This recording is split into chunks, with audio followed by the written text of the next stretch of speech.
ఈ రోజు కీర్తిశేషులు జస్టిస్ పుంజాల శివశంకర్ 95వ జయంతి ఉత్సవాలు American progressive Telugu association Guntur వారి ఆధ్వర్యంలో గుంటూరు కొత్తపేటలోని కొత్తూరు బాలకృష్ణ కళ్యాణ మండపంలో గుంటూరు న్యాయవాదుల కలయికలో ఘనంగా జరిగింది. ఈ కార్యక్రమానికి ముఖ్య అతిథిగా ఆంధ్రప్రదేశ్ హైకోర్టు బార్ అసోసియేషన్ అధ్యక్షులు కలిగినీడి చిదంబరం మరియు లింగంశెట్టి ఈశ్వరరావు, జనసేన రాష్ట్ర కార్యదర్శి వడ్రాణం మార్కండేయ బాబు, మాజీ మంత్రి డొక్క మాణిక్యవరప్రసాద్, గుంటూరు బార్ అసోసియేషన్ మాజీ అధ్యక్షులు చెంగలశెట్టి సత్యనారాయణ, గుంటూరు జిల్లా జనసేన లీగల్ సెల్ ఉపాధ్యక్షులు మరియు ఇతర నాయకులు, న్యాయవాదులు హాజరయ్యారు.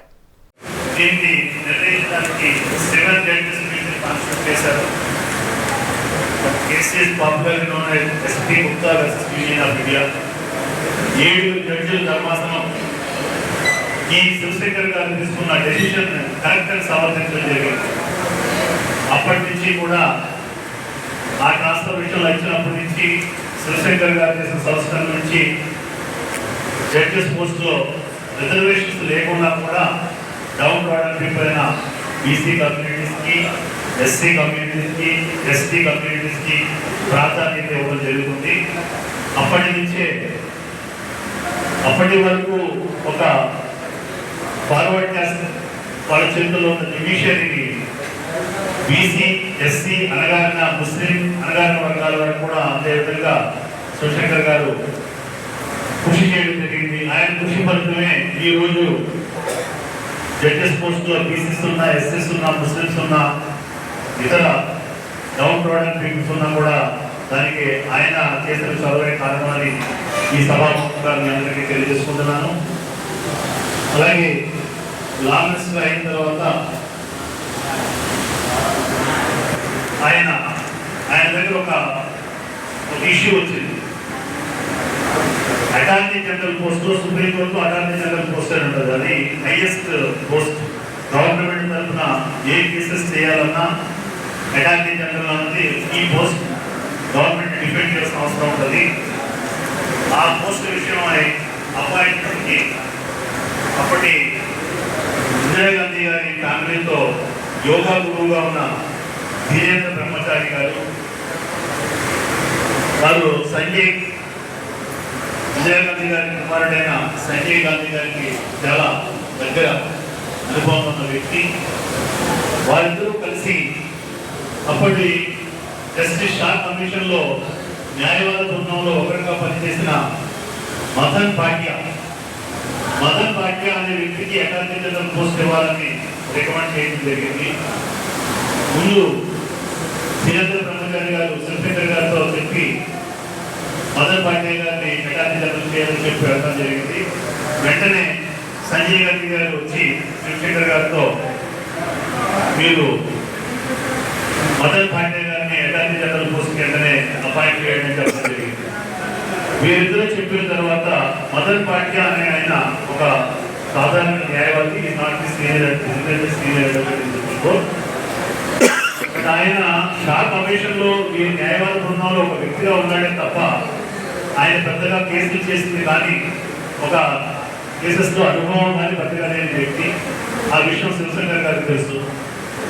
శివశంకర్ గారి సందిగ్ధం ఏంటంటే ఆ వ్యక్తిని అటార్నీ జనరల్ గా చేస్తే లేకపోతే గవర్నమెంట్ తరఫున సరిగ్గా చేయకపోతే ఇటువంటి వ్యక్తులను అపాయింట్ చేస్తామని ప్రయత్నించే అవకాశం ఉంది. అలాగని చెప్పి అతను అపాయింట్ చేయకపోతే తన పదవికే ముప్పు వస్తుందేమో ఆయన రికమెండ్ చేసింది స్వయాన ప్రైమ్ మినిస్టర్ గారి అబ్బాయి సంజయ్ గాంధీ అండ్ వారి ఫ్యామిలీకి కావాల్సిన ఒక యోగా గురువు బ్రహ్మచారి. ఆయన చాలా సందిగ్ధంలో పడి పార్లమెంట్లో ఉండగా ఇమీడియట్ గా అపాయింట్ చేయాలంటే ఆయన పార్లమెంట్లో ఉన్నప్పుడు ఒక స్లిప్ మీద ఒక నోట్ రాసి దగ్గరలో ఇందిరాగాంధీ గారికి పంపించారు. ఈ వ్యక్తిని అపాయింట్ చేయమని మదన్ భాగ్యాన్ని అటార్నీ జనరల్ అపాయింట్ చేయమని సంజయ్ గాంధీ గారు, ధీరేంద్ర బ్రహ్మచారి గారు నన్ను కోరడం జరిగింది. కానీ భాగ్య అంత అనుభవమైన వ్యక్తి కాదు. మన షా కమిషన్ ముందు న్యాయవాద బృందంలో ఒక వ్యక్తి మాత్రమే. ఇటువంటి అనుభవం లేని వ్యక్తిని మనం అటార్నీ జనరల్ గా నియమిస్తే లేకపోతే గవర్నమెంట్ కేసెస్ డిపెండ్ చేయకపోతే మన పరిస్థితి కొంచెం ఇబ్బందిగా ఉంటుంది కాబట్టి మీకు తెలియజేస్తున్నాను. ఒక నోట్ రాసి ప్రైమ్ మినిస్టర్ గారు పంపడం జరిగింది. అప్పుడు ఇందిరాగాంధీ ఆవిడ వెంటనే ఆ నోటు శివశంకర్ గారు పంపించాలనుకున్నప్పుడు వెంటనే నోట్ తీసి అక్కడే చదివి వెంటనే మర్చిపెట్టి పక్కన పెట్టారు. పార్లమెంట్ ఆ రోజు అయిపోయిన తర్వాత ఆ విషయం గురించి చర్చిస్తారేమో శివశంకర్ గారు వెయిట్ చేస్తే ఆవిడ ఎటువంటి చర్చ లేకుండానే పార్లమెంట్కి వెళ్ళిపోయారు.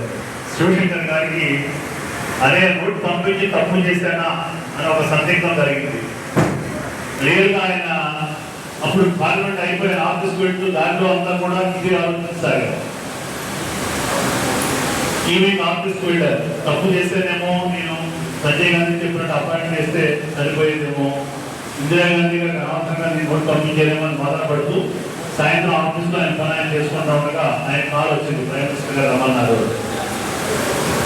ఎందుకు రమ్మన్నారు అని సందిగ్ధంతో ఆయన బయలుదేరికి వెళ్ళారు. వెళ్ళేటప్పటికి ఇందిరాగాంధీ గారి పక్కన సంజయ్ గాంధీ గారు కూర్చున్నారు.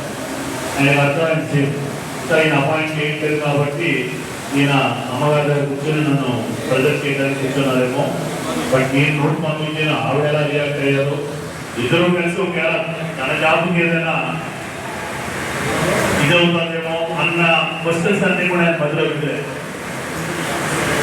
ఇందిరాగాంధీ గారు 2 నిమిషాలు మామూలుగా మాట్లాడి అటార్నీ జనరల్ పోస్ట్ అనేది ఒక ప్రముఖమైన పోస్టు, గవర్నమెంట్ డిఫెండ్ చేయాల్సిన అవసరం. ఆయన జస్ట్ ఆవిడ ఇంట్రడ్యూస్ చేసుకుంటూ మనం ప్రభుత్వాన్ని డిఫెండ్ చేయాలి కాబట్టి ఒక మంచి వ్యక్తిని, దానికి అనుభవం ఉన్న వ్యక్తిని నియమించవలసిన ఆవశ్యకత ఉంది కాబట్టి మీరు ఆ విధంగా ఎలా చూడాలో అన్నది ఆలోచించండి అని చెప్తే ఈయనకి సంజయ్ గాంధీ గారు పక్కన ఉన్నారు. ఈ విషయం నోటి విషయం ఆయన చెప్పారా లేదా తెలియదు. ఇవి ఎలా మాట్లాడుతున్నారు, కొంచెం అంత కన్ఫ్యూజన్ సిచ్యువేషన్ ఉన్నారంటే వెంటనే సంజయ్ గాంధీ గారు అక్కడికి సీరియస్ లేదు. సంజయ్ గారు ఇలా చెప్పిందని సీరియస్గా వెళ్ళిపోయారంటే ఆయన మాట కాదంటే వాళ్ళ ఏమొస్తుందో అని చాలా సందిగ్ధం పడి అల్టిమేట్గా ఇందిరాగాంధీ గారు చెప్పింది పాజిటివ్గా తీసుకుని గవర్నమెంట్ తెలుగు అసోసియేషన్ ఆప్తా ద్వారా ఉయ్యాల శివశంకర్ గారి 95వ జన్మదినాన్ని పురస్కరించుకుని రాష్ట్రంలోనే కాకుండా ఇతర ప్రదేశాల్లో కూడా అలాగే ఇతర దేశాల్లో కూడా శివశంకర్ గారి ప్రతిభని ప్రజలకు తెలియజేసి ఆ ప్రతిభ ద్వారా ఇప్పుడు యంగ్స్టర్స్లో పర్టికులర్గా లాయర్స్లో ఒక ఆయన మీద అవగాహన తీసుకొచ్చి ఆయన ఒక రోల్ మోడల్గా తీసుకుని ముందుకు వెళ్ళే కార్యక్రమంలో భాగంగా ఆప్తా వారు ఇటువంటి కార్యక్రమాలు నిర్వర్తించడం జరుగుతుంది. ఇటువంటి కార్యక్రమాలు ఈరోజు 95వ జన్మదినాన్ని పురస్కరించుకుని రాష్ట్రంలో అన్ని ప్రదేశాలలో కూడా ఇటువంటి కార్యక్రమాలు భారీ ఎత్తున చేస్తున్నారు. ఇటువంటి కార్యక్రమాలను చేస్తూ ఉయ్యాల శివశంకర్ గారి వారి గురించి ఈనాటి ఈ తరానికి తెలియజేస్తున్న ఆప్తా వారిని ముందుగా అభినందిస్తూ ఇటువంటి ఈ కార్యక్రమంలో నాకు అవకాశం కల్పించిన ఆప్తా వారికి, ఈ గుంటూరు ఆప్తా వారి తరఫున నిర్వహిస్తున్న గుంటూరు బుజ్జి గారికి వీరందరికీ కూడా నా ధన్యవాదాలు తెలియజేసుకుంటున్నాను. నేను 1991 నుంచి హైకోర్టులో న్యాయవాదిగా ప్రాక్టీస్ చేస్తున్నాను. ప్రస్తుతం రాష్ట్ర బార్ కౌన్సిల్ మెంబర్గాను, present Andhra Pradesh high court advocates association అధ్యక్షుడిగాను ఉన్నాను. ఈ కార్యక్రమం ద్వారా శివశంకర్ గారితో నాకు పరిచయం తక్కువైనా కూడా ఆయన గురించి న్యాయవాదిగా నాకు బాగా తెలుసు. ఆయన లా మినిస్టర్గా ఉన్నప్పుడు న్యాయ సంస్కరణలు తీసుకుని వచ్చారు. ఏ రాష్ట్రంలో ఉన్న జడ్జీలు ఆ రాష్ట్రంలోనే అపాయింట్ అవుతుంటే ఆయన అలాగ అపాయింట్ చేస్తూ ఒక రకమైన ఒక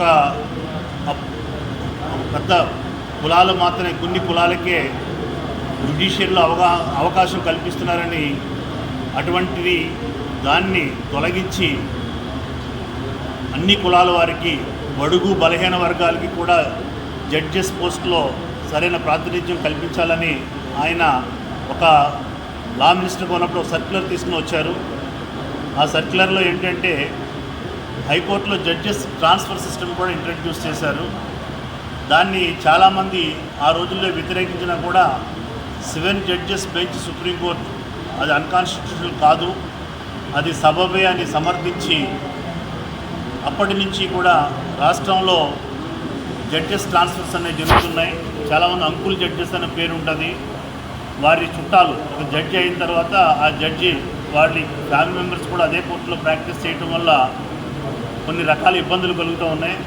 ఇటువంటి ఈ ట్రాన్స్ఫర్ పాలసీ వల్ల అటువంటి వాటికి చెక్ పెట్టి ఆయన ఆ రోజుల్లోనే ఒక జ్యుడిషియరీలో ఒక మార్పు అన్నది తీసుకొచ్చారు.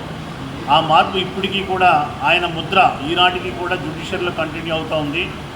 అలాగే ఆయన లా మినిస్టర్గా, పెట్రోలియం శాఖ మంత్రిగా, మెంబర్ ఆఫ్ పార్లమెంట్గా, రాజ్యసభ మెంబర్గా అనేక సేవలు అందించారు.